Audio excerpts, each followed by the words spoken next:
দাঁতের যে কোনো জটিলতা সংক্রান্ত যে কোনো পরামর্শের জন্য চাইলেই ফোন দিতে পারেন টেলিভিশন স্ক্রলে দেখানো নাম্বারে। আমরা চেষ্টা করব বিশেষজ্ঞ চিকিৎসকের দ্বারা আপনার বিষয়গুলো নিয়ে আলোচনা করবার। চলে আসবো আমাদের আমন্ত্রিত অতিথির কাছে।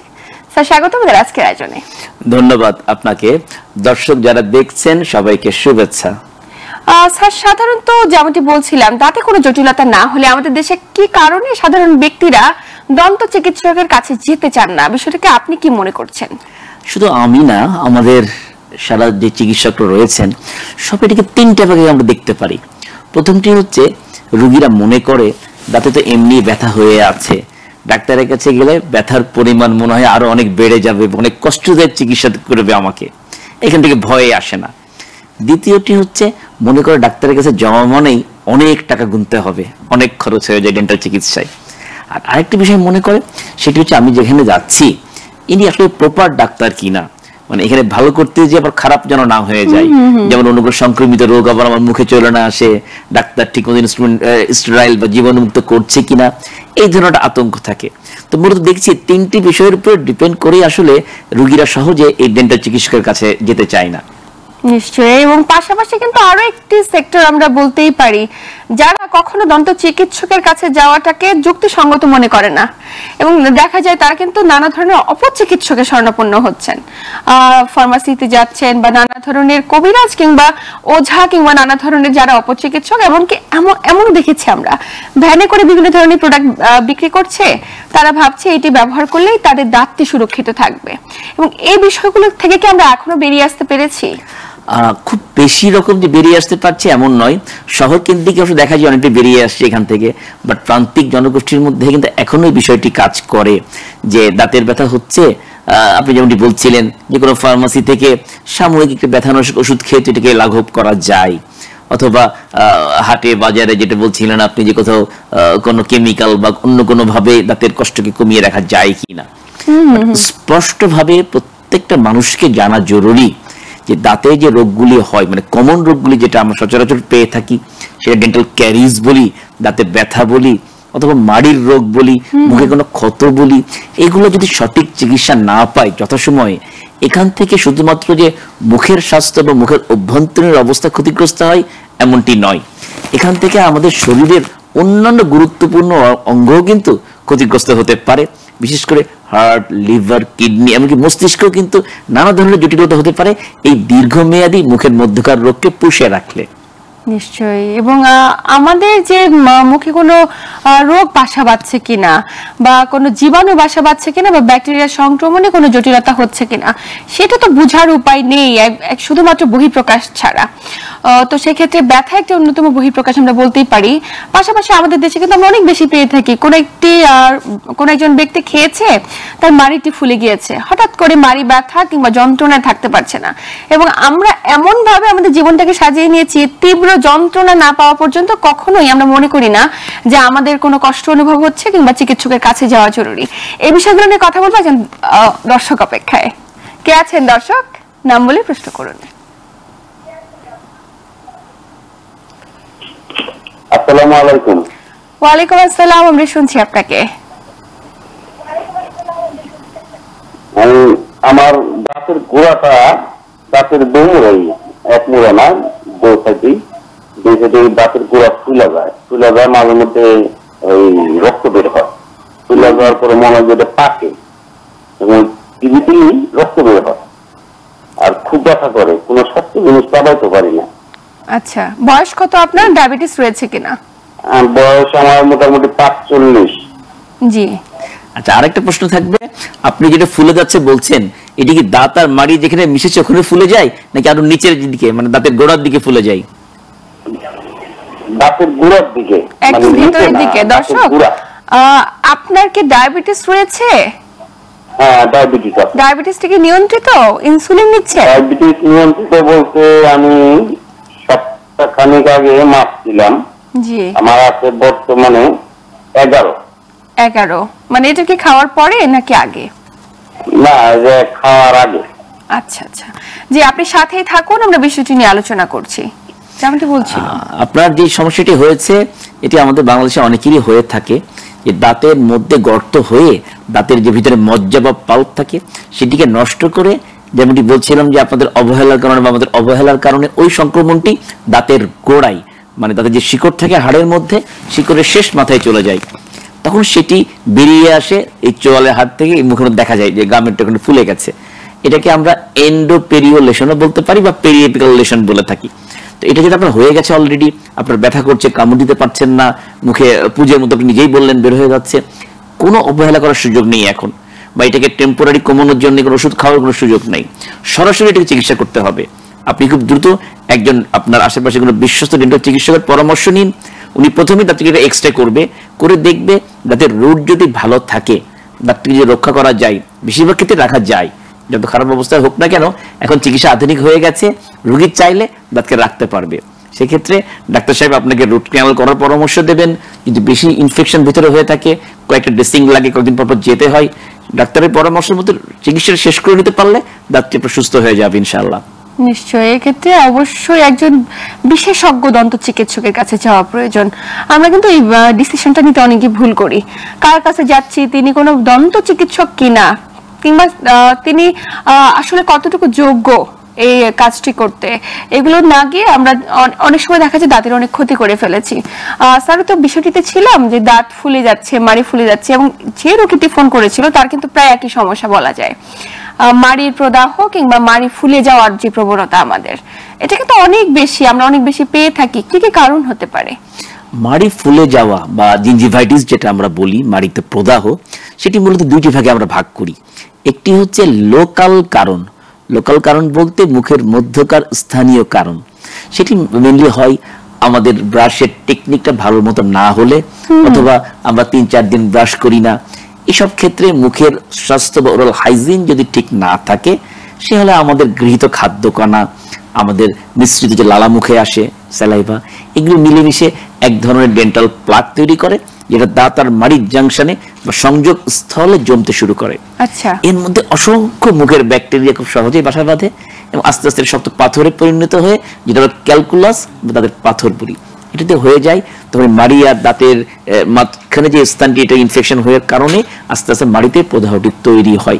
তখন এই মাড়ি ফুলে যায়, মাড়ি দিয়ে রক্ত পড়ে, এবং এটি থেমে যাওয়ার সুযোগ নাই যদি পাথরগুলিকে না পরিষ্কার করা হয়। এখান থেকে আস্তে আস্তে দেখা যায় দাঁতের যে সাপোর্টিং কলা বলি বা স্ট্রাকচার বলি, মাড়ি এবং চোয়ালের হাড় সবগুলি ক্ষতিগ্রস্ত হয়ে যায়, আস্তে আস্তে দাঁতটি নড়ে দাঁতটি পড়েও যেতে পারে। এটি হচ্ছে লোকাল কারণ।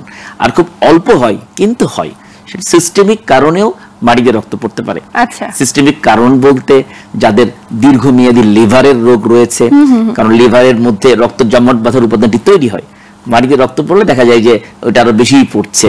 যাদের রক্তে কোনো রোগ রয়েছে, যেমন একেবারে আমরা সিভিয়ার অ্যানিমিয়া থেকে শুরু করে thalassaemia, even leukaemia, blood cancer পর্যন্ত কিন্তু অনেক সময় এই মাড়ি দিয়ে রক্ত পড়া থেকে আমরা ডায়াগনোসিস করি। এটা কিন্তু একটি অ্যালার্মিং বিষয়। সম্প্রতি ডেঙ্গুর আবার চোখ রাঙানির কথা শোনা যাচ্ছে, আমাদের বিভিন্ন পত্রিকায় ডেঙ্গু হলেও কিন্তু এই রক্তের যে রক্ত জমাট বাঁধা যে উপাদানটি, অনুচক্রিয়া বলি, প্লেটলেট বলি, এটা কমে যায়, তখন কিন্তু দেখা যায় মাড়ি দিয়ে রক্ত পড়তে পারে। তার মানে অনেকগুলো রোগের বহিঃপ্রকাশ হতে পারে মাড়ি দিয়ে রক্ত।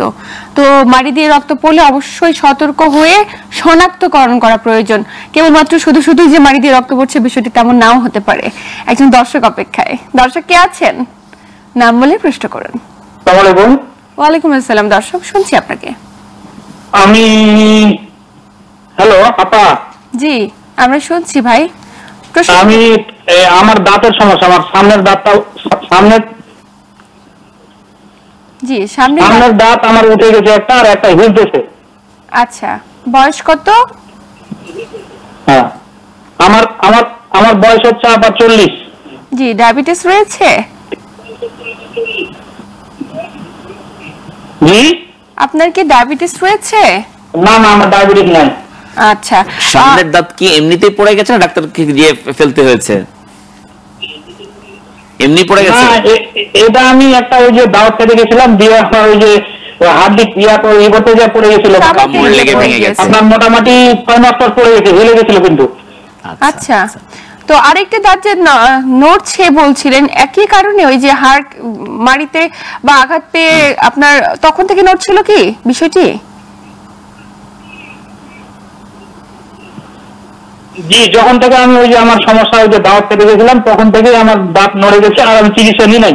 জি জি, আমি বুঝতে পেরেছি। দর্শক, এই মুহূর্তে একটা দাঁত পড়ে গেছে, আইটি নড়ছে, এটির আসলে পার্মানেন্ট সমাধান চাচ্ছেন আপনি, তাই তো? হ্যাঁ দর্শক, আপনার আসলে এটা খুব দুঃখজনক বিষয় যে আপনার অল্প বয়সে সামনের দাঁতটি আপনার ক্ষতিগ্রস্ত হয়ে গেছে। আসলে দাঁতের যেই স্ট্রাকচার বা দাঁতের সাপোর্টিং কল একটু আগেই বলছিলাম যে ওটাকে ধরে রাখার একটি ক্ষমতা আছে, তার বাইরে চলে গেলেই দাঁতের এই নড়ে যেতে পারে, বা আপনি বলেন যে একটা পড়েই গেছে, এরকম হতে পারে। তো সাধারণত এই হাড় খাওয়ার থেকে বা কোনো দাওয়াত খাওয়া থেকে পুরো দাঁত উঠে যাওয়ার ইতিহাসটি বিরল, হয়তো ভেঙে যেতে পারে, বা আপনি বলছেন পুরোটাই উঠে গেছে। যাই হোক, যে কারণে আপনার আগেও হয়তো বা দাঁতের সাপোর্টিং স্ট্রাকচার দুর্বল ছিল, যদি বলছিলাম ঠিক মতো ব্রাশ না করলে খাবার জমে হতে পারে, সিস্টেমিক কারণ হতে পারে, অনেকের আবার দেখা যায় হাড় ক্ষয় রোগ রয়েছে, অন্য হাড়ও ক্ষয় হয়, তাদেরও দাঁতটি একটু দুর্বল হতে পারে। যে কারণে হোক দাঁতটি পড়ে গেছে যেহেতু একবার, সেহেতু ওইভাবে রাখা যাবে না, কারণ সামনের দাঁত দেখতে খারাপ লাগছে, আপনি কিন্তু খেতে পারছেন না, সামাজিক ভাবেও কিন্তু অনেকটাই ঝামেলা হয় সামনের দাঁত না থাকলে।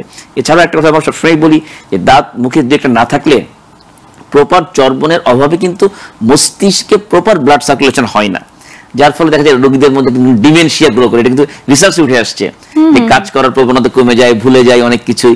যাই হোক, যেহেতু আপনার হয়ে গেছে, আপনি দেরি না করে নিকটস্থ ডেন্টাল চিকিৎসকের পরামর্শ নিন। উনি আগে এনশিওর হবে যে আপনার পুরো দাঁতটি পড়েছে কিনা। অনেক ক্ষেত্রে দাঁত যেটা দেখা যায়, হাঁ করলে যে সাদা অংশ দেখা যায়, তার থেকে কিন্তু প্রায় 2.5 গুণ অংশ এই চোয়ালে হাড়ের মধ্যে থাকে, যেটা আমরা রুট বলি। ওইটা কি ভেঙে রয়ে গেছে কিনা ভিতরে, এটাকে দেখে নিয়ে সহজেই বুঝতে পারে ডাক্তার। দেখে নিয়ে যদি ওখানে দাঁত আসলেই না থাকে, ওখানে রিপ্লেস করে নেবে, দাঁত কৃত্রিম দাঁত লাগিয়ে নেবে। আর যেটা নড়ে গেছে সেটা অনেকখানি আমরা কিছু ডিগ্রিতে ভাগ করি, 1 ডিগ্রি, 2 ডিগ্রি, 3 ডিগ্রি। এটাকে মেজার করে দেখতে হবে যে দাঁতটিকে প্রিজার্ভ করা যায় কিনা। যেহেতু লম্বা ইতিহাস আছে, এই ধরনের দাঁত অনেক সময় রাখা যায় না, ফেলে দেওয়ার সিদ্ধান্ত নিতে হয়। তো দেখা যায় ওটা ফেলে দিয়ে, একটা তো আগে থেকেই নাই, দুইটাকে একসাথে কৃত্রিম দাঁত সংযোজন করে দেওয়া যায়। এটা এখন খুবই আরামদায়ক, রোগী নিজেও বুঝতে পারবে না যে আসলে এটা কৃত্রিম দাঁত মুখের মধ্যে আছে। সেই দাঁত দিয়ে সব ধরনের সাধারণ খাবারই বা সব ধরনের সাধারণ বিশেষ এনজয় করতে পারবে। কিন্তু এই যে কৃত্রিম দাঁত লাগানোর একটি পদ্ধতি চলে এসেছে, বা আমরা বলতে পারি এই চিকিৎসাটা কিন্তু অত্যাধুনিক একটি চিকিৎসা পদ্ধতি, এবং একটা সময় আমরা দেখতাম যার দাঁত পড়ে গিয়েছে সেটার কোনো সমাধান করতে পারছে না, এভাবেই চলছে। কিন্তু এই যে অত্যাধুনিক প্রযুক্তি বাংলাদেশে এসেছে, সেটাকে সব জায়গায় অ্যাভেলেবল নাকি বিশেষ কোনো সেন্টারগুলোতে রয়েছে? কৃত্রিম দাঁত শব্দের 3টি মেডিকেল পদ্ধতি রয়েছে। একটি অনেক আগে থেকেই হতো আমাদের বাংলাদেশে, আমাদের নানি দাদিরা দেখতাম যে সারাদিন পরে রাখতো, রাত্রে খোলা যায় একটা প্লেট থাকতো, একটু তারের মধ্যে ক্লিপ থাকতো। ওটা খুব আরামদায়ক পদ্ধতি না, কারণ ফিক্স থাকে না, মুখের মধ্যে একটা বাড়তি অংশ থাকে, কথা বলতে একটু কষ্ট হয়। ওর পরিবর্তে ফিক্স দাঁত লাগানোর 2টি মাধ্যম আছে, যেটাকে একটি বলা হয় ব্রিজ। বাংলাদেশে অনেক আগে থেকে এটা হচ্ছে। সেটা হচ্ছে যেখানে দাঁতটি নাই, তার পাশের 2টি ভালো দাঁতকে বিশেষ মডিফিকেশন করে পিলার হিসেবে কাজ করে মাঝখানে দাঁত লাগানো হয়। মানে একটি দাঁতের জন্য 3টি দাঁত লাগানো হয়, পাশের 2টি দাঁতের সাথে সাপোর্ট নিয়ে, ব্রিজ বলা হয়। আর সম্প্রতি যেটা বাংলাদেশে খুবই পপুলার, সফলভাবে হচ্ছে, সেটাকে বলা হয় ইমপ্ল্যান্ট। যেখানে দাঁতটি নাই, শুধু ওই চাকারটার মধ্যেই আমরা টাইটেনিয়াম বা বিশেষ ধাতব স্ক্রু ঢুকিয়ে তার উপরে দাঁত লাগাই। ফলে পাশের দাঁতে কিছু করতে হয় না, একটি দাঁতেই সংযোগ করা হয়, একদম ন্যাচারাল দাঁতের মতো কাজ করবে। তার মধ্যে প্লেট থাকবে না, কোনো অংশ অস্বস্তিকর কিছু নেই, জাস্ট দাঁতটাই ওখানে থাকবে। এবং এটাকে আবারও পরবর্তীতে পড়ে যাওয়ার কোনো শঙ্কা রয়েছে কিনা? এটা সাধারণত পড়ে না, কারণ আমরা রোগীদেরকে কিছু ওরাল হাইজিনের বিষয়টা বলি, সেটা নর্মাল দাঁতের ক্ষেত্রে হতে পারে। একটু আগে বলছিলাম যে দাঁত ব্রাশ না করলে দাঁতের সাপোর্টিং স্ট্রাকচার নষ্ট নড়ে পড়ে যেতে পারে, সেরকম এই বেলা হতে পারে যদি সে প্রপার ওরাল হাইজিন মেনটেন না করে। যেমন দাঁত ব্রাশের কথা বলে থাকি আমরা, ফ্লসিং এর কথা বলে থাকি, এগুলো যদি ঠিকমতো না করে তাহলে দেখা যায় কিছুদিন পর বা দীর্ঘমেয়াদী পর দাঁতের সমস্যা হতেই পারে। তবে আমরা যে অ্যাডভাইসটা দিয়ে দেই, সেভাবে যদি রোগীর সেইটাকে অভ্যস্ত হয়ে যায়, তাহলে ইমপ্ল্যান্ট দাঁত বাকি জীবন চলতে পারে। একদমই। এই যে দাঁতের ইমপ্ল্যান্টের কথা বলছেন, এটি কিন্তু বাংলাদেশের প্রেক্ষাপটে একদম অত্যাধুনিক চিকিৎসা, এবং এটি অনেক জনপ্রিয় হয়ে উঠেছে। এবং এই তথ্যটি আমাদের দর্শকদের দেওয়াটা খুব জরুরি ছিল, এই কারণেই যে অনেকে হয়তোবা এখনো পুরানো চিকিৎসা পদ্ধতিগুলো গ্রহণ করছে। তাই যারা এই ধরনের চিকিৎসা পদ্ধতি গ্রহণ করতে চায়, যোগাযোগ করা উচিত যেখানে হচ্ছে উন্নত চিকিৎসা। চিকিৎসা পদ্ধতির আরো অনেক সেক্টর সম্পর্কে জানবো, অনেক কিছু জানার আছে, তবে সময় হয়েছে একটা ছোট্ট বিরতি নেবার। প্রিয় দর্শক, Global Health sponsored by Glow Pharmaceuticals Limited থেকে নিচ্ছি ছোট্ট একটি বিরতি, সাথেই থাকুন।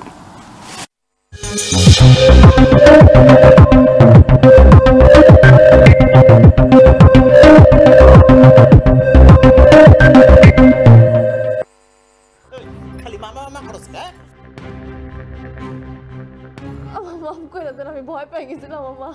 তোমার কার লোকের সম্পর্ক আছে কিনা, কারো তুমি ভালোবাসা কিনা, কিছু আছে কিনা, তুমি কেউ ছিল, কেউ নাই।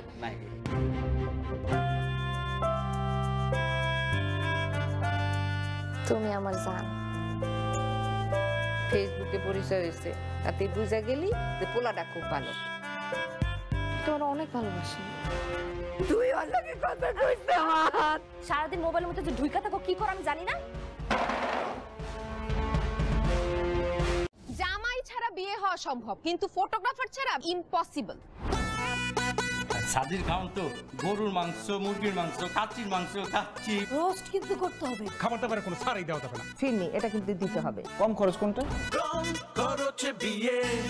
মানে আমরা কি ইলেকশনে দাঁড়াইছি? নির্বাচনী প্রচারণার সময় 6 জন মানুষ দেখা যায় না। মায়ের বংশের কথা এখনো তো বলিই নাই।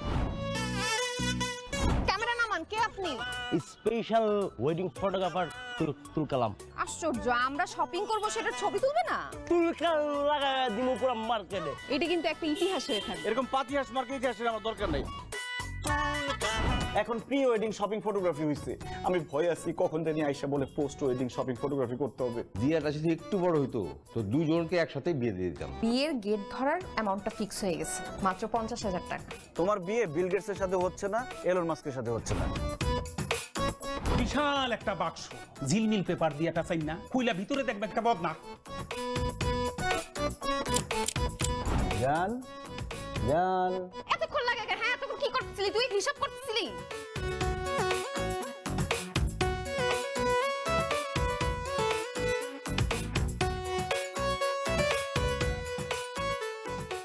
অলিতে গলিতে মানুষ ফিট করে দিতে হবে, মানুষ লাগা দিতে হবে, সব জায়গায় লিফলেট থাকবে, বড় কইরা রিফাতের ছবি থাকবে, বুঝছো? ম্যাডাম সেইটা ঠিক আছে, তাইলে এখন লিফলেটের মধ্যে কি লিখুন? লেখো হারানো বিজ্ঞপ্তি।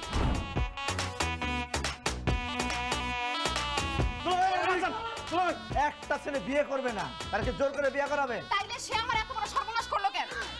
কি এবার সর্বনাশ করে ফেলেছো? এই আমি তোর কি সর্বনাশ করছি? গায়ে হাত দিবি না। দেখছেন দেখছেন আমার জীবনের লাল বাতি জ্বালা এখন কি বলতেছে? দুলাভাই আপনি ওরা জিজ্ঞেস করেন আমি কোন জায়গায় লাল বাতি জ্বালাইছি? কোন জায়গায়? ওরা হচ্ছে স্পেশাল ফোর্স সিসিটিভি। সিসিটিভি মানে?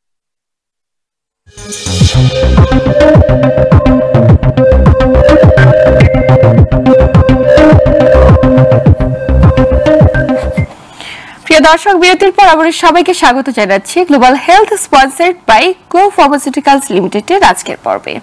সাথে আছি আমি ডাক্তার অর্থি জোখরিফ এবং আমার সাথে আছেন একজন বিশেষজ্ঞ চিকিৎসক। স্যার, বিরতির পর আবার স্বাগত আমাদের আজকের আয়োজনে। আমরা বিরতির আগে কথা বলছিলাম যে যাদের দাঁতে নানা ধরনের জটিলতা তাদের ক্ষেত্রে চিকিৎসা পদ্ধতির উন্নত সুযোগগুলো কি কি রয়েছে, আরো জানবো চিকিৎসা পদ্ধতি সম্পর্কে। তবে আমাদের দেশে কিন্তু বিশেষ করে প্রত্যন্ত অঞ্চলগুলোতে মুখের দুর্গন্ধ কিংবা শহরে আমরা দেখে থাকি হরহামেশাই অনেকের কথা বলতে গিয়ে মুখে দুর্গন্ধ আসছে, এতে করে পাশে থাকা লোকটি খুব বিব্রত হচ্ছেন এবং তিনিও কিছুটা হীনমন্যতার দায়ে ভুগছেন। এই যে বিষয়গুলো, আপনি আসলে দাঁতে কেন মুখে কেন দুর্গন্ধ হয়ে থাকে কি বলতে চান? মুখে দুর্গন্ধের ওই একই নিয়মে আগে যেটা বললাম দুইটি কারণ, একটি লোকাল কারণ আর একটা সিস্টেমিক কারণ। বেশিরভাগ ক্ষেত্রে লোকাল কারণ হয়ে থাকে, যাদের দাঁতের মধ্যকার গ্যাপ একটু বেশি, মাংস খেয়ে খাবার ঢুকে যায়, যাদের আক্কেল দাঁত খুব কমনিটি সোজা না হয়ে বাঁকা হয়ে উঠে থাকে, ওই জায়গায় একটা পকেট বলি আমরা, একটা স্পেস তৈরি হয়ে থাকে, সেখানে খাদ্য কণা জমে থাকে। এভাবে যেখানে লুকায়িত জায়গায় খাদ্য কণা যে আটকে থাকে, যেটা সহজে ব্রাশে বের হয় না, সেই খাবারগুলি পচে এক ধরনের গন্ধ মুখে বের হয়। আচ্ছা, আবার কিছু সিস্টেমিক কারণ, যাদের মুখে লালার ফ্লো কম আসে বা স্যালাইভা কম আসে, মুখ ড্রাই বা শুষ্ক হয়ে থাকে, তাদের মুখে দুর্গন্ধ হতে পারে। আনকন্ট্রোল দীর্ঘমেয়াদী ডায়াবেটিস থাকলে মুখে দুর্গন্ধ হতে পারে, লিভারের রোগ, সাইনোসাইটিস, নানা কারণে কিন্তু মুখের দুর্গন্ধটি হতে পারে। তার মানে নানাবিধ জটিলতার কারণে হতে পারে, কোনো বড় ডিজিজের কারণে হতে পারে। স্যার, এই জটিলতার সমাধানে করণীয় কি জানবো? একজন দর্শক অপেক্ষায় কে আছেন? দর্শক, আপনার নাম বলে প্রশ্ন করুন। দুঃখিত দর্শক, সংযুক্তি বিচ্ছিন্ন হয়ে গেছে, আপনি আরেকটিবার চেষ্টা করুন। আমরা যেমনটি বলছিলাম স্যার, মুখে দুর্গন্ধ হলে আসলে প্রাইমারি সমাধান কি হতে পারে? প্রাইমারি সমাধান চিকিৎসকের কাছে যেতে হবে, কোনো উপায় নেই। মানে ঘরোয়া কোনো পরিবেশে এটাকে স্থায়ী সমাধান সম্ভব নয়। চিকিৎসক দেখে প্রথমে বুঝতে পারবেন, পরীক্ষা করে যে ব্যথাটি আসলে সিস্টেমিক কারণ, মানে ওরাল হাইজিন মেনটেন করছে না, সে কারণেই হচ্ছে। সেটা খুব সিম্পল একটি চিকিৎসা, একদিনই সম্ভব। ভালো করে ক্লিন করে দেবে এবং ক্লিন করে দেওয়ার পরবর্তীতে যাতে করে ওইখানে আর গন্ধ সৃষ্টি না হয় তার জন্য কিছু অ্যাডভাইস করবে, খুব কমন অ্যাডভাইস। ব্রাশের নিয়মটা দেখিয়ে দেয়, কারণ আমরা যে ব্রাশ করি এই ব্রাশে দাঁতের দেখা যায় 70 থেকে ম্যাক্সিমাম 80% পরিষ্কার হয়। আচ্ছা, কারণ একটি দাঁতে 5টি পৃষ্ঠ থাকে, একটি বাইরের, ভিতরের, উপরের, মধ্যবর্তী দিকটি, 5টি পৃষ্ঠ। ব্রাশ কিন্তু এই 3টিতে ভালো করে পরিষ্কার করে, সামনেরটি, ভিতরেরটি, উপরেরটি, বাট মাঝখানে ওই ব্রাশের বিসেল ঢুকে না। তো যাদের ওইখানে খাবার জমে থাকে তাদেরকে অবশ্যই বাজারজাত ডেন্টাল ফ্লস পাওয়া যায়, আমি দেখেছি এখন গ্রাম পর্যায়ে পাওয়া যায়, সুতার রিলের মতো ওইটা, অথবা ইন্টারডেন্টাল ব্রাশ সংগ্রহ করে নিয়ম জেনে যদি রাত্রে একবার করে ওই ফাঁকাগুলো পরিষ্কার করে রাখে তাহলে কিন্তু মুখের দুর্গন্ধটা অনেকটাই কমে যাবে, হবে না। চমৎকার তথ্য দিয়েছেন স্যার। ইন্টারডেন্টাল ব্রাশ সম্পর্কে কিন্তু আমরা অনেকেই জানি না, জানবো। তবে একজন দর্শকের ফোন নিয়ে আসি। কে আছেন দর্শক? নাম বলে প্রশ্ন করুন। হ্যালো, আসসালামু আলাইকুম। ওয়ালাইকুম আসসালাম, আমরা শুনছি আপনাকে।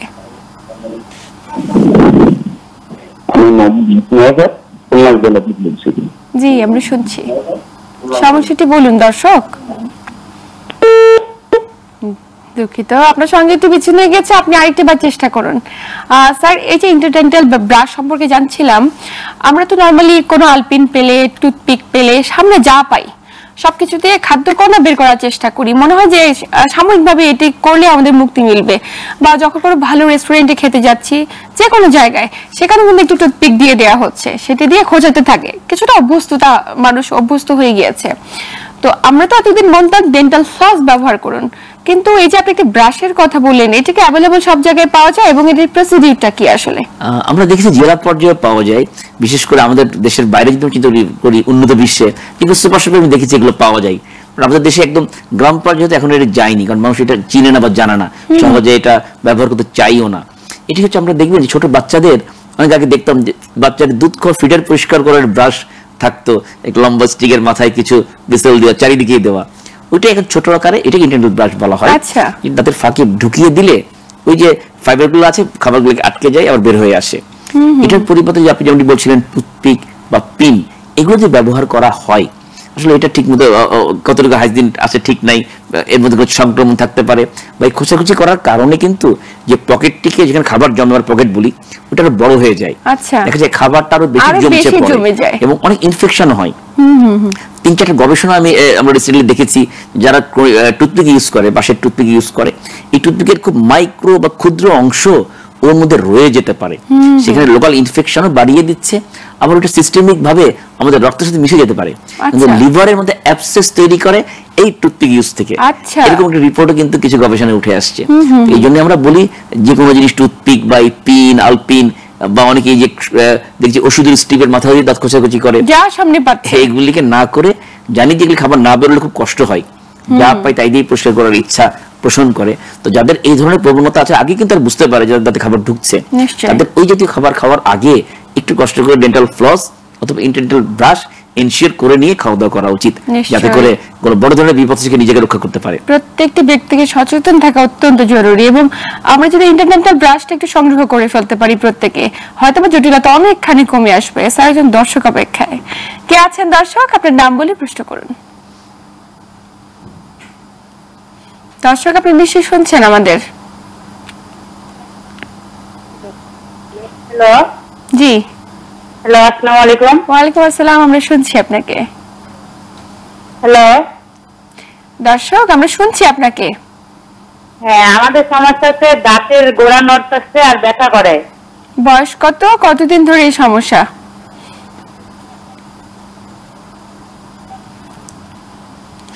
দর্শক, আপনি নিশ্চয়ই শুনতে পাচ্ছেন আমাদের? 50-এর কাছাকাছি, এরকম 48-50। আচ্ছা, কতদিন ধরে দাঁতের গোড়া নড়ছে? কোন দিকের দাঁত?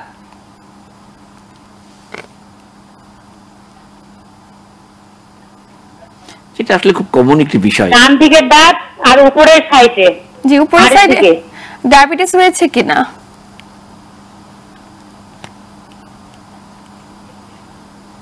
না না, ওসব কিছু নাই। জি, আপনি সাথেই থাকুন, কি কারণে এটি হচ্ছে, সমাধানে করণীয় কি, বিষয়গুলো নিয়ে আলোচনা করছি।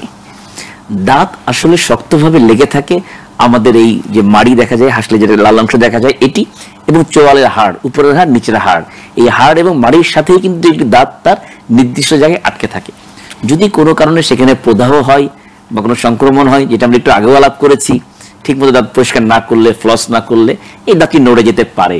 তো যদি একবার নড়ে গেছে অলরেডি, দেরি না করে চিকিৎসকের পরামর্শ নিন। কতটুকু নড়েছে সেটার উপর ডিপেন্ড করে চিকিৎসা পদ্ধতি রয়েছে। কখনো অল্প নড়লে শুধু স্কেলিং করে দিলেই অনেক ক্ষেত্রে দাঁত আবার শক্ত হয়ে যায়। একটু নড়ার মাত্রা বেড়ে গেলে আমরা রুট প্ল্যানিং বলি, দাঁতের শিকড়কে বিশেষভাবে পরিষ্কার করতে হয়, সেক্ষেত্রে দাঁত ভালো হয়ে যায়। আচ্ছা, যাদের দাঁতের গোড়ার হাড় অনেক লস হয়ে গেছে, তাদের আর্টিফিশিয়াল হাড় জোগাড় করেও কিন্তু অনেক ক্ষেত্রে সার্জারির মাধ্যমে দাঁতটিকে লাগানোর ব্যবস্থা করা হয়। তবে অনেক বেশি নড়ে গেলে কোনোটাই আসলে সফল হয় না, দাঁতটিকে তখন ফেলে দিয়েই কৃত্রিম দাঁত লাগাতে আমরা উৎসাহিত করি। আচ্ছা, এখন তো কৃত্রিম দাঁত যেমন বলছিলেন যে অনেক উন্নত চিকিৎসা চলে এসেছে, তাই এত বড় প্রসিডিউরে যাওয়ার চাইতে দাঁতে ফেলে দিয়ে যদি নতুন একটি দাঁত স্থাপন করে দেওয়া হয়। স্যার, আমরা যে বিষয়টিতে ছিলাম যে মাড়ির দুর্গন্ধ রোধে প্রাইমারি ভাবে যদি কোনো কিছু করতে হয় অবশ্যই একজন বিশেষজ্ঞ চিকিৎসকের কাছে যাওয়া জরুরি এবং সমস্যাটি কি কারণে সেটি শনাক্তকরণ করা জরুরি। কিন্তু আমরা তো অনেকেই মাউথ ওয়াশ ইউজ করি, বিভিন্ন ব্র্যান্ডের মাউথ ওয়াশ গুলো নিজেরা কিনে ইউজ করি। এটা যদি কেউ ইউজ করতে থাকে, এটার কি কোনো ক্ষতিকারক দিক রয়েছে কিনা? মাউথ ওয়াশ বাজারে অনেক রকম পাওয়া যায়, কে কোনটা ইউজ করছে এটা কিন্তু নিশ্চিত হওয়া জরুরি।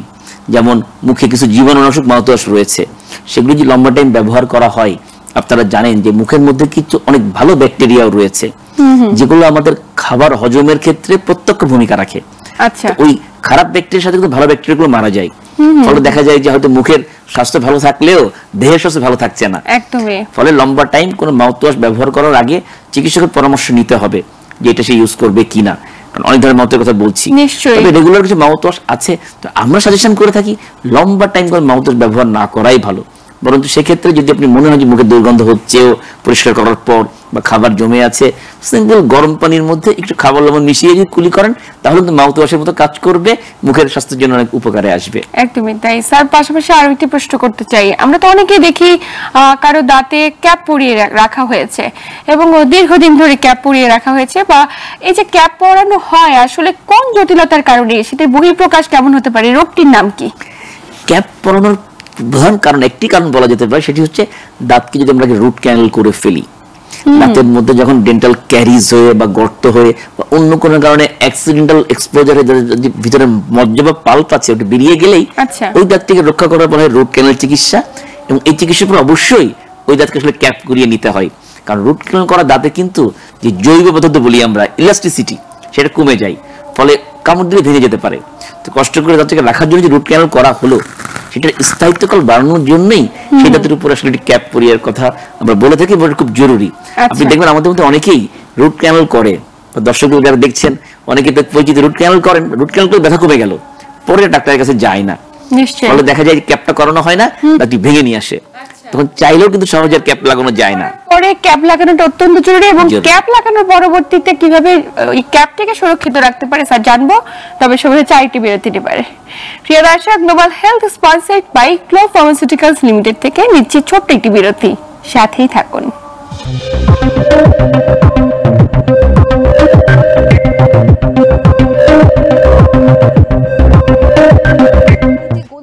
মানুষ ফিট করে দিতে হবে, মানুষ লাগা দিতে হবে, সব জায়গায় লিফলেট থাকবে, বড় কইরা রিফাতের ছবি থাকবে, বুঝছো ম্যাডাম? সেইটা ঠিক আছে, তাইলে এখন লিফলেটের মধ্যে কি লিখুন? লেখো হারানো বিজ্ঞপ্তি।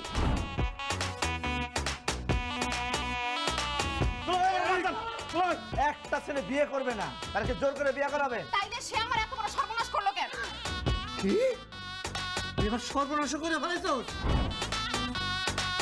এই আমি তোর কি সর্বনাশ করছি? যাই হাত দিবি না। দেখছেন দেখছেন আমার জীবনের লাল বাতি জ্বালা এখন কি কি বলতেছে? দুলাভাই আপনি ওটা জিজ্ঞেস করেন আমি কোন জায়গায় লাল বাতি জ্বালাইছি? কোন জায়গায়? ওরা হচ্ছে স্পেশাল ফোর্স সিসিটিভি। সিসিটিভি মানে? তুমি সারাদিন কি করো, কই কই যাও, কাদের সাথে আড্ডা দিয়ে বেড়াও, সবকিছু ওরা আমাকে রিপোর্ট করবে, আর আমি সাথে সাথে আঙ্কেলকে রিপোর্ট করব। কি এটা? হ্যাঁ শুনো না শেরানি, এই জিনিস পড়ার যোগ্যতা কারো হয় 20 বছরে, কারো হয় 40 বছরে, আবার কারো সারা জীবনেও হয় না। তোমার যোগ্যতা হয়েছে, এখন তুমি পড়া ফেলো। এই বিয়ে সংস্কার আমার ভালো লাগে না, এইসব আমি পড়বো না, ফালাম। ও মা গো মা, এই কি করলা? ওই ছেলের আমি ত্যায্য করুন, ত্যায্য। আপনি আপনার ছেলের সব দায়িত্ব আমার উপর ছেড়ে দেন। তুমি বিয়ে করো, তোমার মঙ্গল হবে। এই মেয়ের যদি আমি বিয়ে করি, বাসর করে লাথি দিয়ে আমার খাটে থেকে ফেলে দিব।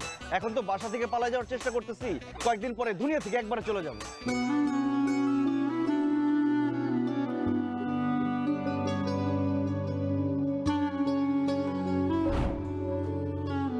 বাবা তুমি আসছো? দেখো দেখো আমার কি অবস্থা করছে, বস্তার মধ্যে বাইন্ধা রাখছে। এক কাজ করেন, আপনারা সবাই মিলা ওরে আধা ঘন্টা একটু বানানি দেন। আমি বিয়ে করবো তাসবিকে বিয়ে করবো। কবুল না বলে তো তুমি কোথাও যেতে পারবে না। ইস, কবুল শোনার জন্য একদম অস্থির হয়ে গেছে। রিফাত তো পালায়ে গেছে, রিফাত আবার পালায়ে গেছে। আরে রিফাত দাঁড়া। দেখ কাজটা কিন্তু ঠিক হইতেছে না। কাজ গেলে বুঝবা ঠিক হইতেছে নাকি।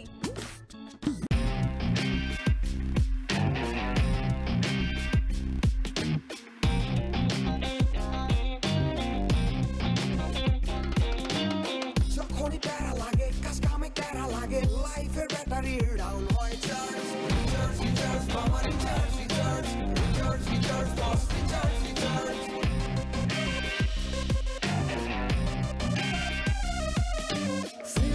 feel now দাও বপুরাও রঙের দুনিয়া নাচে উথাল পাথাল চুমুকে চুমুকে ঝাঁকি হব মহারাজ যা কিছু মন চায় সব হবে আজ রিচার্জ সোনা রিচার্জ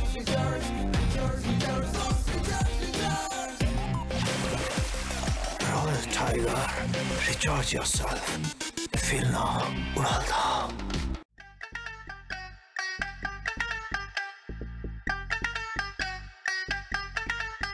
আপনি যে একটা বউ পাইছেন লাখ এক, এরকম বউ হয় না, বানাই নিতে হয়। স্বামী ভক্ত বউ।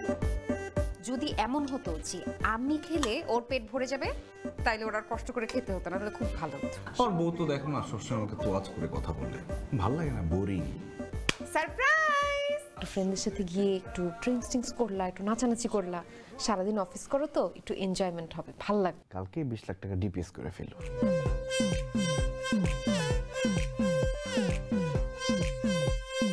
জামাই হইল গিয়া বিরাট বড় কইজালা মানুষ। তোমাকে নিয়ে আমি চা কফি খেতে যাবো না, ফুল কোর্স ডিনারে যাবো। দাও দাও চুমু দাও। মানে বিয়ে করছো দেখে তোমার একটা গার্লফ্রেন্ড থাকবে না, এটা কি হয় বলো? তুমি যদি বিয়ে না করো তাইলে কিন্তু আমি একদম সুইসাইড করব।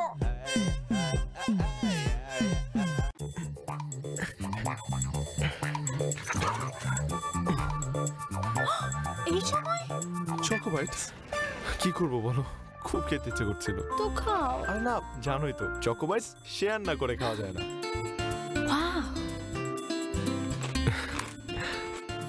ক্রাঞ্চি বিস্কিটে চকো চিপস ভরা চকো বাইটস, শেয়ার না করে খাওয়া অসম্ভব।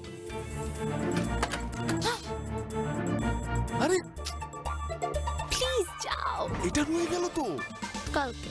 ওকে, কাল দেখা হচ্ছে কিন্তু। খালি মামা মামা করছ হ্যাঁ? মাফ করে দেন, আমি ভয় পেয়ে গেছিলাম। মামা, তোমার কার লোকের সম্পর্ক আছে কিনা, কারো তুমি ভালোবাসা কিনা, কিছু আছে কিনা, তুমি কেউ ছিল? কেউ নাই।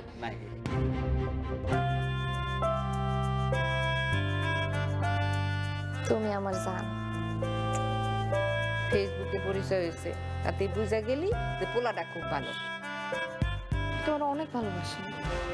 তুই অন্যকে কথা কইতে হাত সারাদিন মোবাইলের মধ্যে ঢুইকা থাকো, কি করো আমি জানি না। জামাই ছাড়া বিয়ে হওয়া সম্ভব, কিন্তু ফটোগ্রাফার ছাড়া ইম্পসিবল।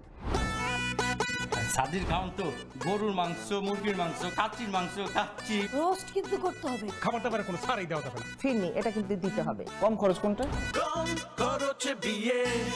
মানে আমরা কি ইলেকশনে দাঁড়াইছি? নির্বাচনী প্রচারণার সময় 6 জন মানুষ দেখা যায় না। মায়ের বংশের কথা এখনো তো বলিই নাই। ক্যামেরা নামান, কে আপনি? স্পেশাল ওয়েডিং ফটোগ্রাফার তুল কালাম। আশ্চর্য, আমরা শপিং করব সেটা ছবি তুলবে না? তুল কাল লাগায় দিমু পুরো মার্কেটে। এটা কিন্তু একটা ইতিহাস হয়ে থাকবে। এরকম পাতিহাস মার্কেট ইতিহাসের আমার দরকার নেই। এখন প্রি ওয়েডিং শপিং ফটোগ্রাফি হইছে, আমি ভয় আছি কখন জানি আইসা বলে পোস্ট ওয়েডিং শপিং ফটোগ্রাফি করতে হবে। দিয়াটা যদি একটু বড় হইতো তো দুজনকে একসাথে বিয়ে দিয়ে দিতাম। বিয়ের গেট ধরার অ্যামাউন্টটা ফিক্স হয়ে গেছে, মাত্র 50,000 টাকা। তোমার বিয়ে বিল গেটস এর সাথে হচ্ছে না, এলন মাস্কের সাথে হচ্ছে না।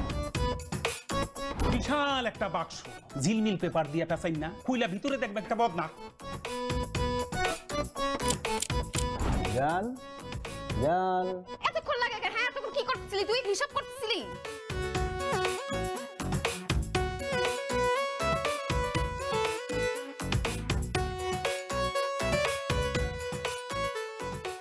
অলিতে গলিতে মানুষ ফিট করে দিতে হবে, মানুষ লাগাই দিতে হবে, সব জায়গায় লিফলেট থাকবে, বড় কইরা রিফাতের ছবি থাকবে, বুঝছো? ম্যাডাম সেইটা ঠিক আছে, তাইলে এখন লিফলেটের মধ্যে কি লিখুন? লেখো হারানো বিজ্ঞপ্তি।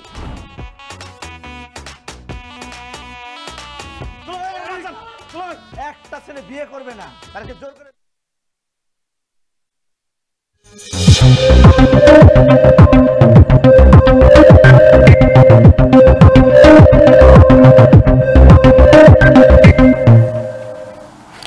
প্রিয় দর্শক, বিরতির পর আবার সবাইকে স্বাগত জানাচ্ছি Global Health sponsored by Glow Pharmaceuticals লিমিটেডের আজকের পর্বে। সাথে আছি আমি অর্থি জোখরেফ এবং আমার সাথে আছেন একজন বিশেষজ্ঞ চিকিৎসক। স্যার, বিরতির পর আবার স্বাগত আমাদের আজকের আয়োজনে।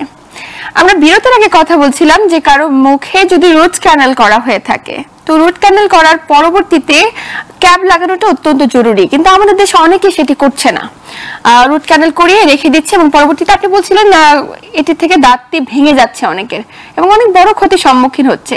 তো এই যে রুট ক্যানাল করার পরে আপনি বলছেন যে ক্যাপ লাগানো জরুরি, ক্যাপের কি কোনো ভ্যারিয়েশন রয়েছে? হ্যাঁ, ক্যাপ আসলে অনেকদিন থেকে ব্যবহার হচ্ছে, তো এটা অনেক ভেরিয়েশনই আছে। মেটাল ক্যাপ হতে পারে, মেটাল পোর্সেলিন মানে মেটালের সাথে একটু সিরামিক লেয়ার লাগিয়ে ক্যাপ করা হচ্ছে, যেটি দেখতে এক দাঁতের কালারের সাথে ম্যাচ করে যায়, মানে অন্য দাঁতের কালারের সাথে ম্যাচ করে যায় খুব, এবং ভালো লোড নিতে পারে এগুলা। এর পরিবর্তে অনেকে আবার চায় যে আমরা মেটাল ইউজ করবো না, সেক্ষেত্রে এখন জৈকোনিয়াম আসছে, বিশেষ ম্যাটেরিয়াল, অনেক শক্ত ম্যাটেরিয়াল, যেটা মেটাল ফ্রি ক্যাপ লাগানো হয়, তার মধ্যে মেটাল থাকে না, জাস্ট একটা বিশেষ উপাদান দিয়ে এটাকে তৈরি করা হয়। এটি কিন্তু কালার একদম দাঁতের সাথে মিলে যায়। তো নানাবিধ ক্যাপই রয়েছে, নানা রকম ক্যাপই রয়েছে। এটা আসলে অনেকটা ডিপেন্ড করে পেশেন্টদের ইকোনমিক্যাল কন্ডিশনের উপর, দাঁতের যে স্ট্রাকচারটি রয়ে গেছে, অরিজিনাল স্ট্রাকচার সেটি কতটুকু আছে তার উপর অনেক কিছু মিলিয়েই আসলে ক্যাপের কিছু ভেরিয়েশন হয়। আচ্ছা, সেক্ষেত্রে বর্তমানে আধুনিক ক্যাপ কোনটি আপনি এবং আপনি ব্যক্তিগতভাবে কোনটিকে সাপোর্ট করেন জানবো একজন দর্শক অপেক্ষায়। দর্শক কে আছেন? নাম বলে প্রশ্ন করুন। হ্যালো, জি দর্শক, আমরা শুনছি আপনাকে। আমার মেয়ের দুইটা দাঁত ফেলে দিছে, এখন মুখের থেকে শুধু দুর্গন্ধ আছে। মেয়ের বয়স কত আপনার? 35-36 হবে। 36 বছর। ফেলে দিল কেন? কি সমস্যা হয়েছিল? ওর দুইটা দাঁত মানে ফেলে দিছে, ব্যথা হয়েছিল আর একটা দাঁত ভেঙে গেছিল। আচ্ছা, এটা কি আক্কেল দাঁত? মানে আক্কেল দাঁত বলতে মাড়ির একদম পিছনের দাঁত, সবচেয়ে পিছনের দাঁতটি? মাড়ি চাপার দাঁত। চাপার একদম পিছনেরটা, সবার পিছনের দাঁতটি? মাঝখানের মাঝের দাঁত। বুঝতে পেরেছি। এখন দুইটা দাঁত ফেলে দিছে, এখন শুধু ওর মুখের থেকে দুর্গন্ধ আছে। দর্শক, এই যে মুখ থেকে দাঁতগুলো ফেলে দেওয়া হলো, ফেলে দেওয়ার পরে কি কোনো চিকিৎসা গ্রহণ করতে বলেছিল বা এখনো কি কোনো চিকিৎসাধীন অবস্থায় রয়েছেন? জি না। কোনো দাঁত স্থাপনের কথা বলা হয়েছিল বা ক্যাপ করতে বলা হয়েছিল, কিংবা মুখে দুর্গন্ধ কেন আসছে এটার জন্য কি কোনো বিশেষজ্ঞ চিকিৎসককে দেখিয়েছেন? জি না। আপনি সাথেই থাকুন, আমরা বিষয়টি নিয়ে কথা বলছি। দাঁত ফেলে দিলে আমরা এটা আগেও আলাপ করেছি যে মুখে তো অনেকগুলি দাঁত রয়েছে, একমাত্র আক্কেল দাঁতের বিষয়গুলি ছাড়া যদি অন্য কোনো দাঁত ফেলে দেওয়া হয় তাহলে পাশের যে দাঁতগুলি আছে একটু সরে যেতে পারে। ইভেন যেটি ফেলা হয়েছে তার উল্টোর দিকের দাঁতটি বা নিচেরটি ফেললে উপরেরটা, উপরেরটা ফেলে নিচের দাঁতটি অনেকটা উঠে আসতে পারে, কারণ অপোজিশন দাঁতটি নাই, বেরিয়ে আসতে পারে। ফলে ওইখানে এক ধরনের পকেট বা দাঁতের গোড়ায় এক ধরনের স্পেস তৈরি হয় যেখানে খাবার জমে এই দাঁতের দুর্গন্ধটি খুব কমন একটি বিষয়। একদমই। এবং এই যে বিষয়টি স্যার, দাঁতটি ফেলে দেওয়া হলো এবং পরবর্তীতে এটির ক্ষেত্রে কোনো চিকিৎসা গ্রহণ করা হলো না এবং দুর্গন্ধ হচ্ছে, এখনো কিন্তু তিনি বিষয়টি নিয়ে কনসার্ন নয়, চিকিৎসকের কাছে যাচ্ছেন না। তো আমাদের দেশে কিন্তু এমন অনেক রোগী আমরা পেয়ে থাকি যারা একদম প্রাথমিক অবস্থায় কনসার্ন না হওয়ার কারণে পরবর্তীতে আরো বড় জটিলতায় পড়েন। আপনি বিষয়গুলোকে কিভাবে দেখছেন? এটি আসলে খুব একটি অ্যালার্মিং বিষয়। একদম শুরু থেকে যদি আমি চিন্তা করি, ব্যথা হচ্ছে, যাচ্ছে না, কি করে তারা ওষুধের দোকানে গিয়ে তারা দুই টাইপ ওষুধ খায়, একটি অ্যান্টিবায়োটিক আর একটি ব্যথানাশক ওষুধ। এই দুইটা যদি সেই রোগীর আলাদা কোনো কন্ডিশন না জেনে দেওয়া হয়, যেমন তার বয়স, তার কোনো অ্যালার্জি আসছে কিনা, তার কিডনির সমস্যা রয়েছে কিনা, এই পুরো বিষয়গুলি জেনে তাকে এগুলি দেওয়া হয়, এখান থেকে কিন্তু রোগীর অপূরণীয় ক্ষতি হতে পারে। আপনি জানেন সারা বিশ্বের গবেষণা কিন্তু এখন এই অ্যান্টিবায়োটিক রেজিস্ট্যান্সের বিষয়টি নিয়ে খুব বেশি রকমের দুশ্চিন্তায় আছে, কারণ অনেক হাই লেভেলের অ্যান্টিবায়োটিক কিন্তু সাধারণ রোগী এখন কাজ করে না, এবং আমাদের দেশে তো অনেক বেশি হচ্ছে, অনেক বেশি হচ্ছে। দেখা যাচ্ছে আমরা 2 দিন খাচ্ছি, 3 দিন খাচ্ছি, পুরো ডোজ কমপ্লিট করছি না। যখন একটু শরীর ভালো হয়ে যাচ্ছে, ব্যথা কমে যাচ্ছে, বা যে কারণটিতে খাচ্ছি ওই কারণটি থেকে একটু মুক্তি মিললেই আমরা ওটা খাওয়া বন্ধ করে দিচ্ছি। এটি তো একটা অ্যালার্মিং বড় বিষয়। আরেকটি হচ্ছে দেখেন বয়সের বিষয়টা ঠিকমতো মেনটেন হচ্ছে না, ডোজ মেনটেন হচ্ছে না, ইচ্ছা মতো খেয়ে নিচ্ছে। এটা যে কত বড় ক্ষতি করছে, নিশ্চয়ই এটাও করছে, ব্যথানাশক ওষুধও করছে। তো এটা কিন্তু ক্ষতি হওয়ার সম্ভাবনা অনেক বেশি থাকে। এর জন্য কষ্ট হলে দাঁত ফেলে দিয়েছেন, এই অবস্থাগুলোতে আসলে ডেন্টাল চিকিৎসক বা কোনো ভালো চিকিৎসকের পরামর্শ নিয়েই পরবর্তী ব্যবস্থাটি গ্রহণ করা উচিত। তা না হলে মানে মুখের স্বাস্থ্যের বিষয়ে ভালো করতে যে বা ওষুধ খেয়ে সেটাকে ভালো করতে যে অপূরণীয় ক্ষতি হওয়ার একটি অসম্ভব সম্ভাবনা থাকে। নিশ্চয়ই দর্শক, এই ক্ষেত্রে আপনি অবশ্যই সচেতন হবেন। আপনার সন্তানটিকে নিয়ে আপনি এখনই কোনো দন্ত বিশেষজ্ঞের শরণাপন্ন হয়ে সঠিক সমাধান করুন, অন্যথায় আপনার বাচ্চাটির যে দাঁত থেকে দুর্গন্ধ আসছে এটি অনেক বড় একটি ক্ষতির কারণ হয়ে যাবে। স্যার, উনি যেমনটি বলছিল যে এখন তো দুর্গন্ধ আসছে, কিন্তু এটির সাথে আসলে শরীরের অন্যান্য অঙ্গ প্রত্যঙ্গের জটিলতা সম্পৃক্ততা কতটুকু বলে আপনি মনে করেন? সরাসরি সম্পর্ক রয়েছে, এটা আমার কথা না, এটা গবেষণায় উঠে আসছে পরিষ্কারভাবে, এবং নানা গবেষণা, বিভিন্ন দেশের নানা গবেষণা বলছে যে মুখের ভিতরে খাবার জমে থাকা থেকে যে মাড়ির রোগ হয়, সেই মাড়ির রোগের যে ধরনের জীবাণু ওখানে বাসা বাঁধে, সেই জীবাণুই কিন্তু আমাদের হার্টের মধ্যে, মানে দাঁত থেকে হার্টে কিভাবে যাবে, এটা অনেকের প্রশ্ন, কোথায় মুখ, কোথায় হার্ট, কোথায় কিডনি। বাট এই সংক্রমকগুলা মানে ব্যাকটেরিয়া গোত্রীয় জীবাণুগুলি খুব সহজেই রক্তবাহিকায় মিশে যায়। কারণ রক্ত যখন মুখ থেকে থুতু ফেললে পড়ছে, ব্রাশ করলে পড়ছে, তখন কিন্তু রক্ত নালিকা খুলে গেছে বলে কিন্তু পড়ছে না, পড়ার কথা না। আমার আপনাদের পড়ছে না, কেন রোগীদের পড়ছে, তাদের মাড়ির রোগীদের, তখন তো তাদের এই যে ব্লাড ভেসেলগুলি খোলা থাকে, ওর মধ্যে এই যে মুখের ব্যাকটেরিয়াগুলি, যার কারণে মুখের যে মাড়িতে যে প্রদাহ হয়েছে, সেই ব্যাকটেরিয়া তার সাথে মিশে ব্যাকটেরিয়াল প্রোডাক্ট বা ব্যাকটেরিয়ার তৈরি যে জিনিসগুলি সেগুলা এই রক্তবাহিকায় মিশে হার্টে চলে যাচ্ছে। হার্টের একটি রোগ খুব কমন হয় আমাদের অনেক ক্ষেত্রে, যারা কার্ডিওলজিস্ট তারা জানে, ব্যাকটেরিয়াল এন্ডোকার্টাইটিস। এটা হওয়ার পিছনে অন্যতম প্রধান একটি কারণ হিসেবে চিহ্নিত করা হচ্ছে দীর্ঘতম মাড়ির রোগ পুষে রাখা। তার মানে মাড়ির সাথে যেমন হার্টের সম্পর্কিত রয়েছে, শরীরের অন্যান্য অঙ্গ প্রত্যঙ্গেরও একদম নিবিড় সম্পর্কিত রয়েছে। স্ট্রোক কমিউনিটি টার্ম, এই স্ট্রোক হচ্ছে মস্তিষ্কে রক্ত প্রবাহর তারতম্য ঘটলে এই ব্যাকটেরিয়া এবং ব্যাকটেরিয়াল প্রোডাক্ট যেটা মাড়িতে আছে ওটা কিন্তু রক্তবাহিকায় মিশে মস্তিষ্কের এই যে রক্ত প্রবাহের বাধাগ্রস্ত করতে পারে। ফলে এখান থেকে কিন্তু স্ট্রোক হওয়ার প্রবণতাটাও অনেক বেশি বেড়ে যায় যারা মাড়ির রোগকে পুষে রাখছে। এবং এই যে গুরুত্বপূর্ণ তথ্য দিচ্ছেন স্যার, এটা জানা আমাদের প্রত্যেকের জন্য অত্যন্ত জরুরি। আরো বিষয় জানবো একজন দর্শক অপেক্ষায় কি আছেন। দর্শক, আপনার নাম বলেই প্রশ্ন করুন। হ্যালো। জি, আমরা শুনছি। হ্যালো দর্শক, শুনছি আপনাকে। হ্যাঁ, আমি আমার একটা সমস্যা আছে, দাঁতের সমস্যা। জি বলুন। মানে আমার ডান চাপা এবং বাম দিকে দুই দিকে উপরে এবং নিচে দাঁতগুলি গর্ত হয়ে গেছে। দাঁতগুলো গর্ত হয়ে গেছে, আচ্ছা, ব্যথা করছে, শিশির অনুভূতি হচ্ছে, তাই তো? একদম ব্যথা হচ্ছে, একদম গর্ত হয়ে গেছে এবং কিছু কিছু খাওয়া দাঁত আছে। ব্যথা আছে, ব্যথা করছিল কখনো, এখন করছে? আমি খেতেই পারি না। খেতেই পারছেন না, এটা কি ব্যথার কারণে? জি, আপনি কি ঠান্ডা পানি বা গরম কোনো কিছু খেলে? মানে আল্লাহ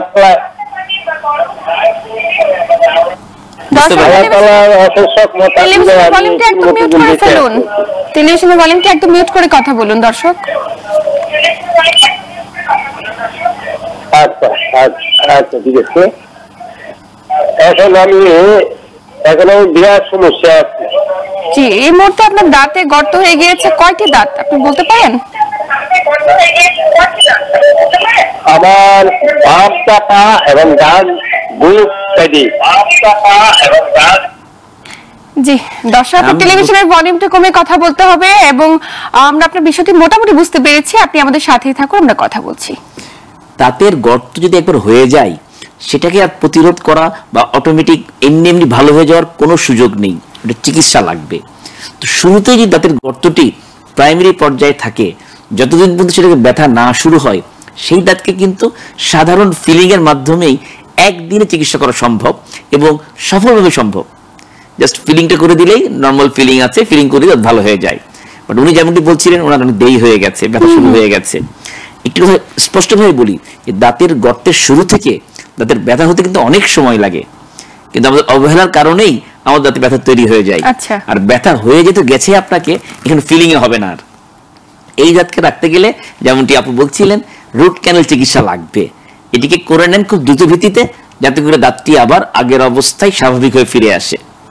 নিশ্চয়ই। এবং আমরা কিন্তু রুট ক্যানেলে ছিলাম, রুট ক্যানেল করার পরবর্তীতে ডেন্টাল ক্যাপ ব্যবহার করার এই যে নানা ধরনের অত্যাধুনিক প্রসিডিউর গুলো চলে এসেছে, তার মাধ্যমে আপনি বলছিলেন যে বাংলাদেশে এখন আগে যে প্রসিডিউর গুলো রয়েছিল বা বিভিন্ন ধরনের ক্যাপ গুলো ব্যবহার করা হতো, এখন অত্যাধুনিক আরো অনেক কিছু চলে এসেছে।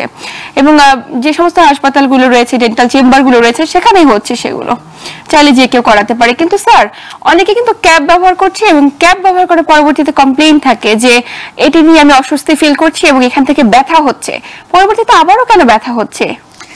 দাঁতের ব্যথার সাথে ক্যাপের সম্পর্কটি তেমন নেই। আসলে রুট ক্যানাল যেটা বলছিলেন এটা কিন্তু অতি সংবেদনশীল একটি চিকিৎসা। আচ্ছা, আমার আপনার অনেক দাঁত মুখের মধ্যে আছে, এই দাঁতের ভিতরে যে রুটের মধ্যে ক্যানেল আছে, এই ক্যানেলের সংখ্যা কিন্তু এক একজনের এক এক রকম থাকতে পারে। সাধারণত সামনের দাঁতে একটি ক্যানেল থাকে, পিছনের দাঁতে 3টি ক্যানেল থাকে।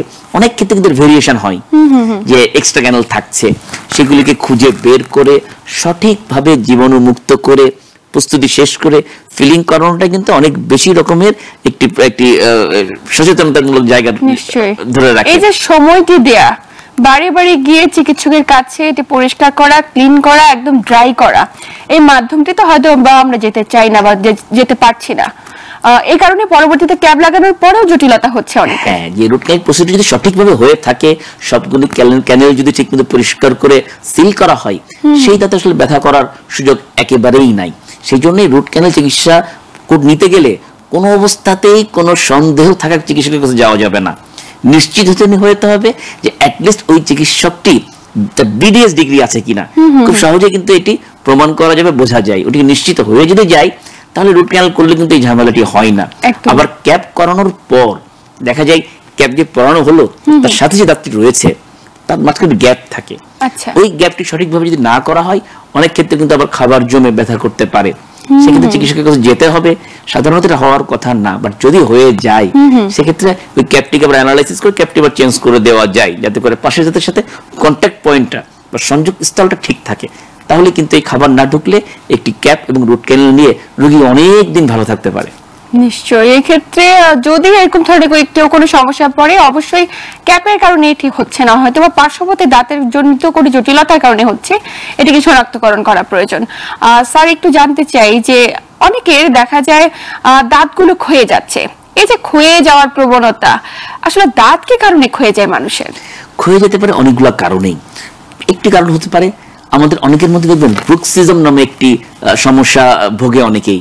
রেগে গেলে বা ঘুমের মধ্যে দাঁতে দাঁত ঘষে বা দাঁত কাটে, এই ঘর্ষণের ফলে কিন্তু দাঁত ক্ষয় হয়ে যায়।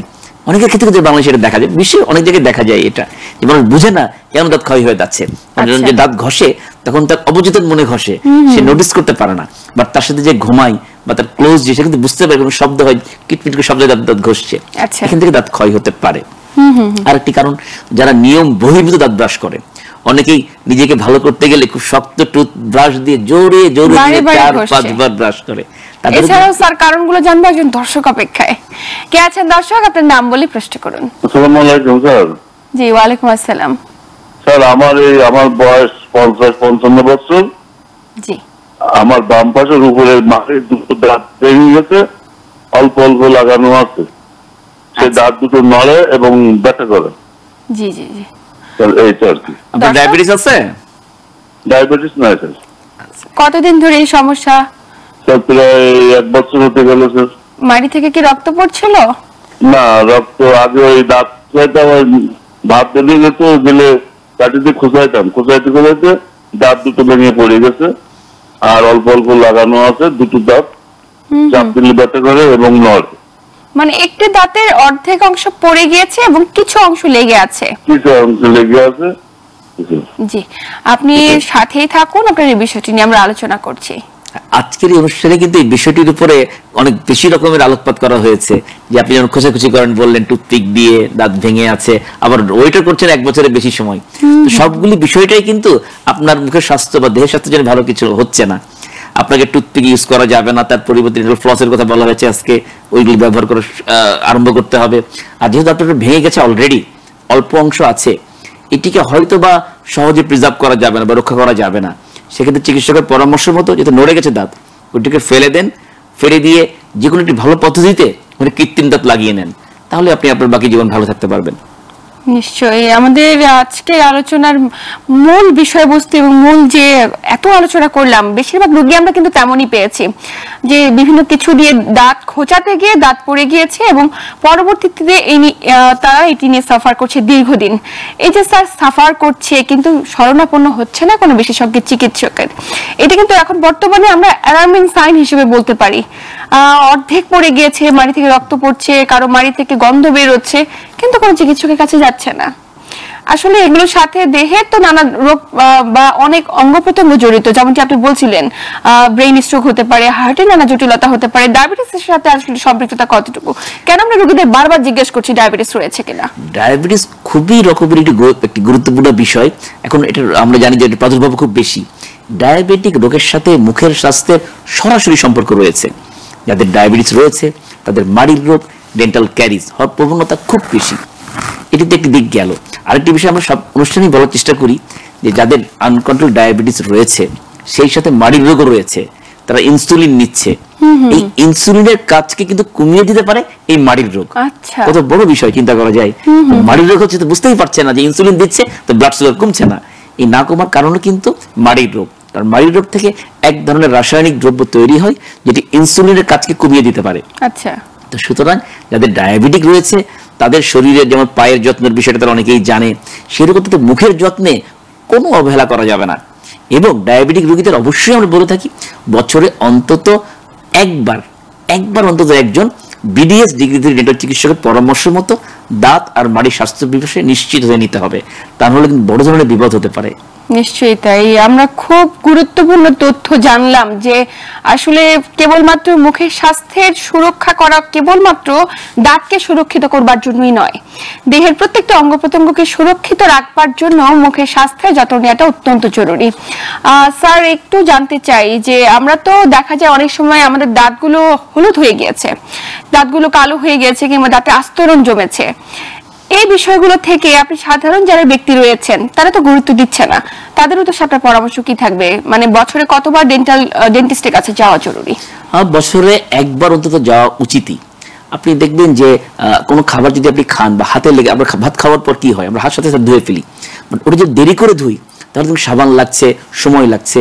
একইভাবেই আমরা যখন মুখে সবসময় খাবার কাজে ব্যবহার করছি, আমরা যদি দিনে অন্তত 2বার দাঁত ব্রাশ না করি, 2বার বলতে আমরা টাইমটাও বলে দেই, সকালে নাস্তার পর, রাতের ঘুমোতে যাওয়ার আগে, এই 2বার যদি 2 মিনিট, খুব বেশি টাইম ধরে ঘষাঘষি করার দরকার নাই, 2 মিনিট টাইম দিয়ে যদি একটি ভালো নরম টুথব্রাশ এবং ফ্লোরাইড যুক্ত টুথপেস্ট বাজারে অনেক পাওয়া যায়, ভালো কোনো টুথপেস্ট নির্বাচন করে যদি ব্রাশ করা হয় তাহলে কিন্তু মুখের যে হলুদ দাগ বলছেন, ক্যালকুলাস পাথর, এগুলি পড়ার সম্ভাবনা থাকে না। তবে হ্যাঁ, যারা ধূমপান করছে বা পান জর্দা খাচ্ছে এদের কথা আলাদা। নিশ্চয়ই, কারণ তামাক, সেটা ধূমপানই হোক আর জর্দাই হোক, সবগুলি কিন্তু মুখের স্বাস্থ্যের জন্য খুবই খুবই খারাপ। মুখ না, দেহের স্বাস্থ্যের জন্যই খারাপ। কারণ তামাক হচ্ছে, আমরা খুব সবাই এখন জেনে গেছি যে ক্যান্সার তৈরির অন্যতম নিশ্চিত কারণ। এবং মুখেও মানুষের ক্যান্সার হতে পারে, আমরা সেটি অহরহ পেয়ে থাকছি বা শুনছি, বা সামাজিক মাধ্যমগুলোতে সেটি চিত্রও দেখছি, ভয়ঙ্কর চিত্র। তাই প্রত্যেকটি ব্যক্তিকে এই যে ধূমপান, মদ্যপান কিংবা তামাকজাত দ্রব্য এড়িয়ে যাওয়াটা অত্যন্ত জরুরি। স্যার, আলোচনার প্রায় শেষ প্রান্তে আমরা একটু জানতে চাই, একজন ব্যক্তি যিনি দাঁতকে সুরক্ষিত রাখতে চান তাদের উদ্দেশ্যে আপনার পরামর্শ কি থাকবে? শুধু 3টি কথা বারবার বলি আমরা। ব্রাশের নিয়মটি আগে বললামই, আমি টাইমটাও বলে দিলাম। এর পাশে খাদ্য অভ্যাসের পরিবর্তন করতে হবে, কারণ আমরা জানি যে চিনি জাতীয় খাবার মিষ্টি হতে পারে, চকলেট হতে পারে, চুইংগাম হতে পারে, বিভিন্ন বাজারজাত কোমল পানীয় হতে পারে। এই চিনি জাতীয় খাবারকে কমাতে হবে, কারণ চিনি দাঁতের যে ক্ষয় রোগ বা মাড়ির যে ডেন্টাল ক্যারিজ বা এগুলো বলে থাকি, খুব কমন রোগগুলি তৈরি করে চিনি জাতীয় খাবার। এগুলির পরিবর্তে সারা বছর মৌসুমী শাকসবজি পাওয়া যায়, সেগুলিতে উৎসাহিত হব যাতে করে আমাদের মুখের স্বাস্থ্যের পাশাপাশি দেহের স্বাস্থ্য ভালো থাকে। আর শেষ যেটা বলি 3 নম্বর পয়েন্ট, সেটি হচ্ছে কষ্ট হোক অথবা না হোক বছরে অন্তত একবার ডেন্টাল চিকিৎসকের পরামর্শ নিয়ে কোনো রোগের শুরুতেই সেটাকে চিহ্নিত করতে হবে, শুরুতে চিকিৎসা করে নিতে হবে। তাহলে চিকিৎসার ব্যবস্থা হবে সহজ, খরচ হবে সব মানুষের আয়ত্তের ভিতরে। নিশ্চয়ই। আমরা আলোচনার একদম শেষ প্রান্তে অনেক গুরুত্বপূর্ণ তথ্য দিয়েছেন, আপনাকে আন্তরিক ধন্যবাদ। ধন্যবাদ আপনাকেও। প্রিয় দর্শক, আমাদের আলোচনার মাধ্যমে আমরা এতটুকু বুঝলাম দাঁতকে সুরক্ষিত রাখতে হলে মুখের স্বাস্থ্যের যত্ন নেওয়াটা অত্যন্ত জরুরি, এবং মুখের স্বাস্থ্যের যত্ন কেবলমাত্র যে দাঁতের সুরক্ষায় নেবেন বিষয়টি তেমন নয়। আপনার পুরো শরীরের সমস্ত অঙ্গ প্রত্যঙ্গকে সুরক্ষিত রাখবার জন্য দাঁতের স্বাস্থ্যের যত্ন নেওয়াটা অত্যন্ত জরুরি। আসুন আমরা একটু সচেতন হই, সুস্থ ও সুন্দরভাবে বাঁচতে শিখি। এতক্ষণ সাথে থেকে আমাদের আয়োজন দেখার জন্য সবাইকে আন্তরিক ধন্যবাদ জানিয়ে আমি অর্থী আজ এখানেই বিদায় নিচ্ছি। সবাই ভালো থাকুন, সুস্থ থাকুন।